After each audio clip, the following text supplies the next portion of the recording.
I'm going to give you the truth, whether we're in the right or the wrong. All I'm asking is that you give me time, give our department time to work those things out. Now at 5, IMPD Chief Randall Taylor pledging truth, transparency, compassion, and fairness after 3 deadly incidents in about 7 hours, all involving IMPD officers. And the deadly shooting drawing protests today involved this man and a video he reportedly posted of events leading up to the shooting. I feel like really ain't no justice for my little brother. We can't get him back. Ain't no justice for him being gone forever. The family mourning the loss of their brother and son, their emotions tonight. This is RTV6 News at 5, working for you. Last night was a difficult night for our entire community, filled with tragedy. When even one life is lost in our city, it's one too many. We're heartbroken at the lives lost last night. A deadly night in Indianapolis. 2 young men shot and killed by IMPD officers, and a pregnant woman hit and killed by an IMPD officer. Tonight, the department is facing many questions about what happened. Thanks for joining us here at 5 o'clock on RTV6. I'm Mark Mullins reporting from a temporary studio in my home. And I'm Amanda Starantino in the RTV6 studio. Let's take you through a quick timeline of the 3 deadly events that occurred in just about 7 hours. Investigators say an officer exchanged gunfire with a 21-year-old man around 6:15 last night in the 6200 block of Michigan Road. Around 9:45 p.m., an IMPD officer hit a pregnant woman walking near I-465 and Harding Street. And then around 1:30 this morning, police shot and killed a man they say began firing at them with a rifle near Township Line and 79th Street. The shooting of the 21-year-old man on Michigan Road drew outrage and protest today outside the city-county building and at the shooting scene. The man who died is identified as Drayshawn Reed. This is an image from the video that Reed reportedly posted to Facebook as events unfolded last night. RTV6 has viewed the video, but at this time we are choosing not to air it as we are still lacking vital information about all the events as they happened. But we do know this from IMPD. They say around 6 o'clock last night, a deputy chief spotted Reed driving recklessly, nearly hitting other vehicles northbound on I-65 at 30th Street. Chief Taylor was right behind the deputy chief, and the two began pursuing Reed, who sped off. Once other marked vehicles joined the pursuit, the deputy chief and Taylor disengaged. At about 6:10, the chase was terminated by a sergeant. 6 minutes later, an officer saw Reed pull behind a business in the 6200 block of Michigan Road. They say he jumped out, disobeyed commands to stop. The officer used his taser. Then the two exchanged gunfire. Reed died at the scene. We have team coverage tonight, including reaction from IMPD, the man's family, and protesters. We start with RTV6's Stephanie Wade. No justice, no peace. Those are some of the phrases that protesters are chanting behind me. Quite a large crowd gathered outside of the city-county building in downtown Indianapolis after a man was killed by IMPD following a police chase last night. I ain't got no respect for whoever did it. I have no respect. I have hate in my heart for him. Hate. If he would have just locked my brother up, okay then, you feel me? He was wrong. Lock him up. But you shot my brother 16, 17 times. The family of Sean Reed devastated. Protesters upset over what they saw on Facebook Live Wednesday evening. Reed live streamed the entire incident and the final moments leading up to his death. What began as a police pursuit around 6 p.m., officers say the suspect was seen driving recklessly on I-65 near 30th Street.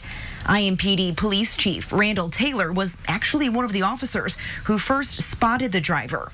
Another officer from the Northwest District then saw the car once he got off the interstate and pursued the suspect for some time before Reed pulled over at 62nd and Michigan and began running.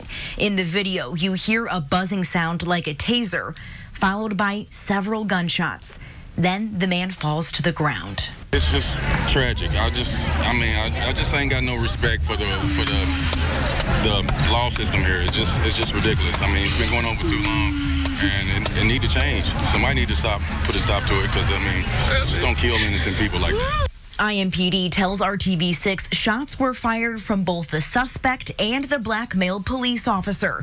Chief Taylor saying he's heartbroken over the life lost tonight. And at this point, he has no reason to believe the officer didn't act appropriately, but is willing to wait and see how the investigation plays out. I understand where you're coming from. I understand concerns. I would hope that you allow us to run the investigation. Understand that everything that you may see on social media or everything you may hear on social media may not be accurate. Working for you, Stephanie Wade, RTV6.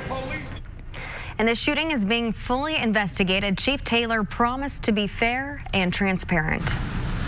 Meanwhile, a second protest also happening today, this one back near the scene of the shooting.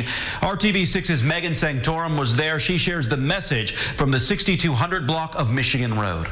This protest started with just a couple of people on this side of Michigan Road, but within hours, it's grown to this. You can see dozens of people have blocked the intersection here at 62nd and Michigan, calling for answers.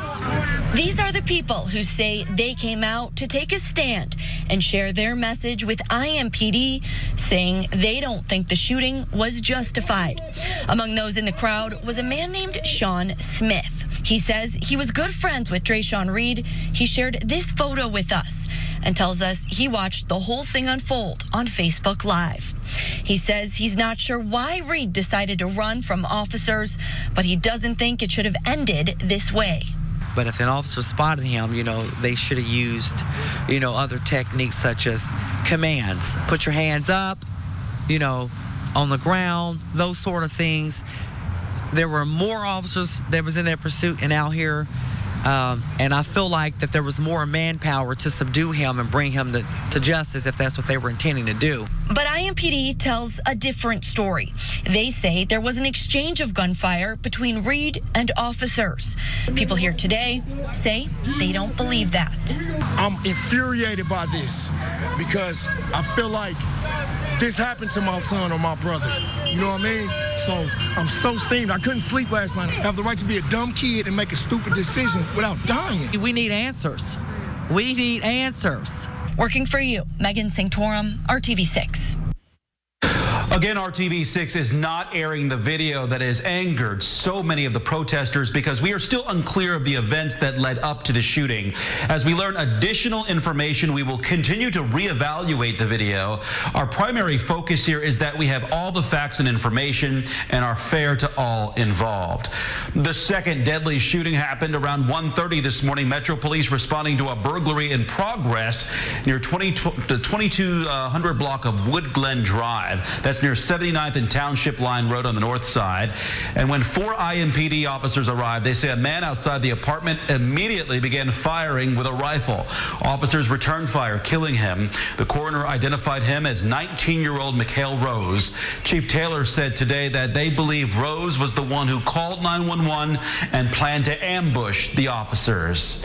And Indianapolis Mayor Joe Hogsett released a statement about the shootings that reads in part, quote, "Last night, our city experienced a series of tragedies that raise understandable questions and once again reveal the scars of mistrust left behind by a national legacy of discrimination against communities of color.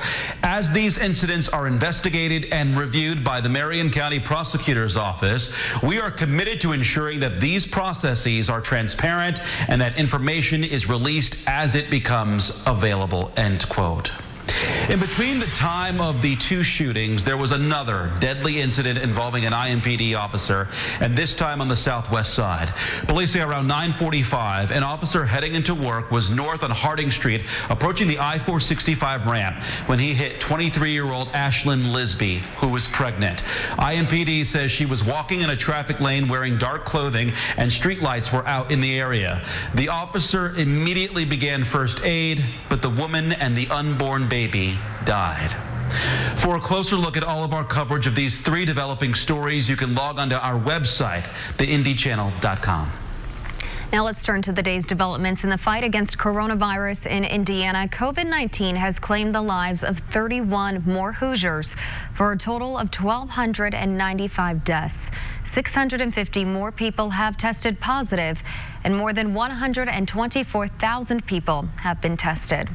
And worldwide, there are more than $3.8 million of COVID-19 with more than 3.815 million deaths of COVID-19 with more than 267,000 deaths. More than 75,000 of those are in the U.S. However, nearly 190,000 Americans have recovered.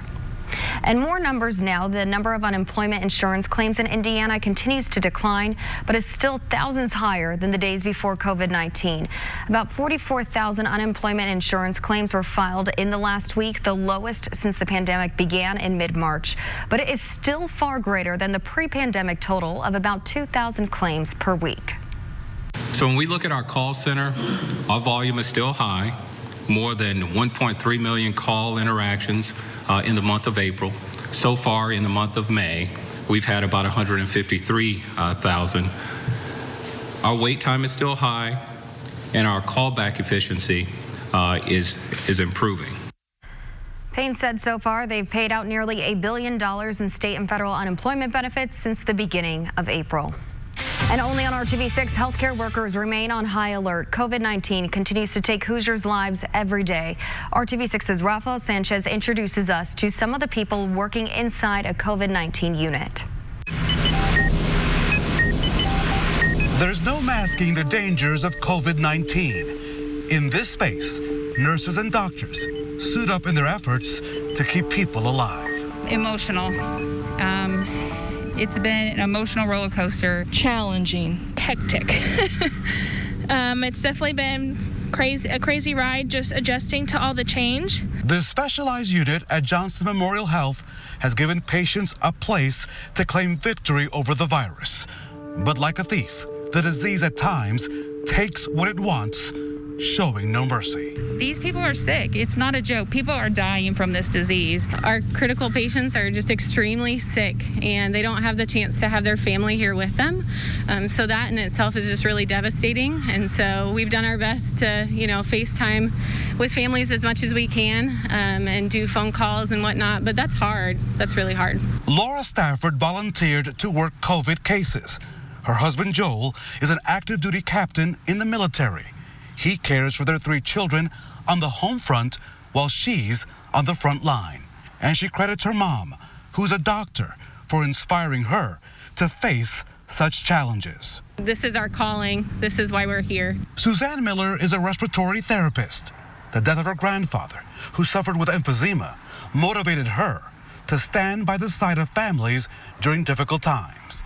Suzanne cares for patients who need a ventilator. It takes a toll on you to care for a patient for weeks and then lose them, not been able to save them. It really can take a toll on you. About 30 people work on this end of the hospital. Kendra Honeycutt is in her 2nd year of nursing. Amy Roseberry and Taryn Conyers each have 20 years in the profession. Since May the 1st, they've all treated 78 patients, of which 27 were positive for COVID-19. We root for them on our days off. We're wanting to know how they're doing. It's great to see people come off the ventilators and get better. It's a battle that's become personal.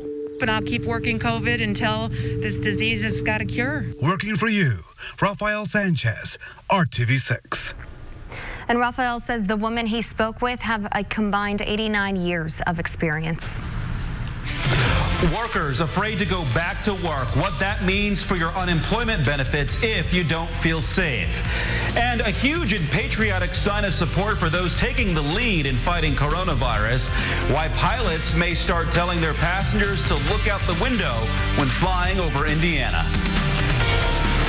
And it's a dry Thursday evening, but a different story for your Friday morning. We'll talk about the rain and what follows into the weekend coming up. The RTV6 app. RTV6 working for you. We know the financial impact of the coronavirus pandemic has been massive on our community, and last night we held a Rebound Indiana virtual town hall in partnership with the Neighborhood Christian Legal Clinic. Call 6 Investigates Kara Kenny and staff attorneys spent nearly an hour answering your legal questions about everything from stimulus checks to evictions and unemployment. As businesses reopen in central Indiana, many Hoosier workers are afraid to go back to work because of COVID-19. But we're looking into what that means for their unemployment.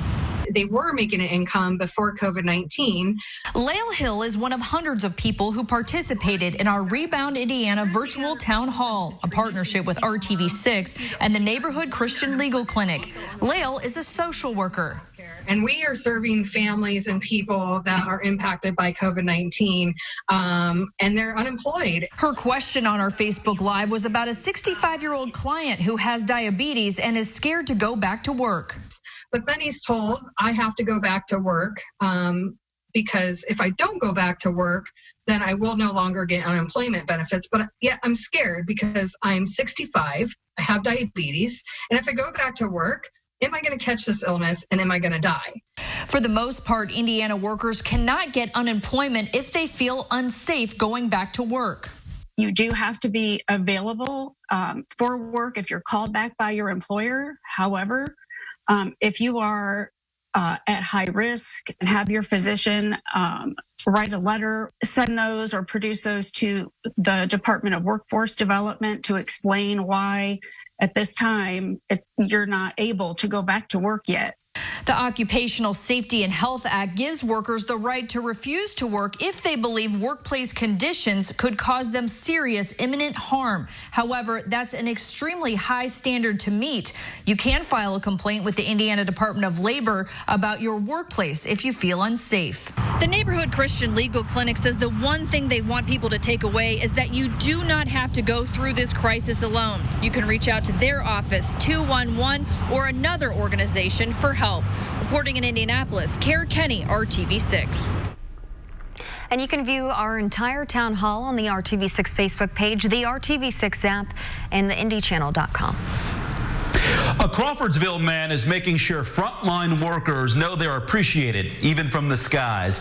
Justin Riggins recruited his family and friends to help paint a 10,000 square foot American flag on a field that he owns. And they did it in just 2 hours using 30 gallons of paint.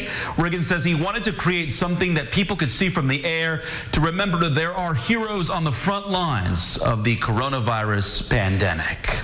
Now to your Storm Team 6 forecast here on this Thursday, and not a bad time to get out and enjoy some fresh air. Kevin. And warmer temperatures. We had a nice day today. It was a little on the windy side, from that beautiful flag painted on the fields to our blue sky painted with some cumulus clouds. This is what it looks like from our Weather Now camera down in Bloomington. I want to show you what it looks like as you look down on the clouds from satellite view. See all these little puffs of white? They look like little pieces of popcorn or cotton balls. So far, just cumulus clouds building. We're not expecting any rain showers this evening. Those sit off to the west. Our rain chances increase dramatically as we go overnight, but really into the morning hours tomorrow. Temperature 66 in Peru, Lafayette 1 degree warmer, one of the warmest temperatures I can find. Indianapolis and Bedford at 68. We're set up for a big fall. Temperatures tomorrow will struggle just to hit 50 for the high. Say hello to Macy June. She's got to look over the lake. If she has to get in, she will. She is poised to make the leap, chase off some ducks, whatever she finds interesting. Take Macy for a walk this evening with temperatures hovering in the upper 50s by 11 o'clock tonight. Nearly full moon. The challenge will be some of the clouds. I think some of the clouds that we have right now will fade away at sunset. So check out that. Hopefully you saw the nearly full moon last night. As far as our Friday rain chances, most significant in the morning tomorrow and in the southern half of the state. Rain chances will linger through about noon in the metro area, a little longer south and east, but not too much longer. 7 a.m. there's your rain. Terre Haute to Indy and Richmond. That's kind of the northern extent of any steadier rain. That line continues to hold at 10 a.m., then slides to the south and east, and you clearly see the rain ending 1 o'clock to 4 o'clock from northwest to southeast. As far as rainfall amounts, some spots may have a half an inch or a little more south. From Indy, though, to the north, not much at all in the way of rain expected. There is your shocking low temperature for Saturday morning. I say shocking. It's near record temperature. Actually, that 29 would tie the record. Moving back to 1947. Mother's Day rain will develop. We'll have to watch that. Slight chance of a thunderstorm. 58 degrees. And you see what I see? By the time we get to the end of next week, we're back in the 70s. It'll be a long wait, but it'll happen. Just be patient. Looking forward to it, Kevin. IndyCar announces it's ready to go racing. Details on the first race of the season and if fans will be allowed. Apply online today.